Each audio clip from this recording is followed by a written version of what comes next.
Oracle 3 by Andrew Pyper and Craig Davidson. This is the third installment of a book series about Nate Russo, an FBI consultant that has a special ability to see people. When he touches them, he can see into their consciousness, and it can give the FBI valuable clues to possibly find a missing person or figure out what really happened. In this case, Nate and two FBI agents are going to the Grand Hotel on this creepy island where there are 6 friends and one of them is murdered.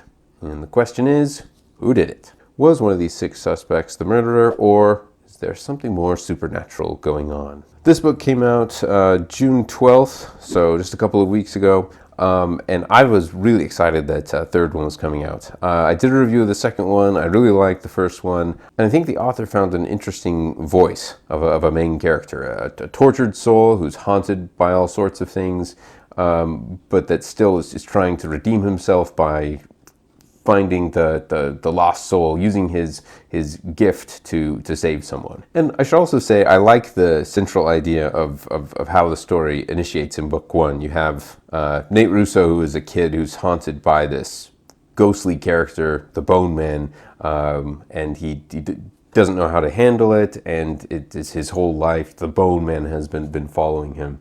And so in some of the other books, we learn more about who the Bone Man is and why he latched on to Nate. But in this book, he just remains this haunting figure that won't leave him alone. But it's beautiful how it ties into the darkness of the hotel as that story unfolds too. I really appreciated that in the book, how they used the past elements into this new setting and made it all work together. Actually, the real strength of this book to me is in the writing. There's a certain way to create a unsettling, creepy atmosphere by picking out just the right kinds of details and the main character that you're seeing the world through having just the right kinds of observations, and I think it's done really well in this book. Stephen King is also really good at this, though Stephen King tends to go down rabbit holes when he is doing descriptions. So this book is much shorter than a Stephen King novel because this writer is much more focused. So that's kind of refreshing for me, as much as I like Stephen King. Another thing that made me really like this book is I found I am a sucker for this classic Agatha Christie setup. You have a small group of people on an island, you have a murder, you have a dark and a stormy night, and you know one of them is the murderer, but you don't know who, and you're trying to figure it out. There's just built-in suspense and mystery to that situation. It's just a great literary setting. It has all the good elements built right into it. But I also like the way the book ended. I don't want to give anything away, but the way they pull other elements in for the resolution, I thought was very clever. So I approve. I will say this book and the whole book series is on the darker side of things, so I can't recommend it to everyone. But if you like that dark, ominous storytelling with elements of the supernatural, I can recommend this one pretty comfortably.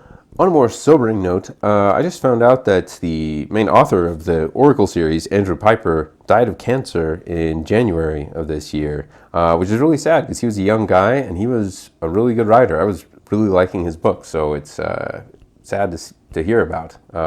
And also sad because there probably won't be an Oracle 4, or we don't get to hear any more of Nate Russo stories, which is a shame, unless the co-author picks it back up, and I kind of hope he does. So I discovered the Oracle series and Andrew Pyper completely by chance.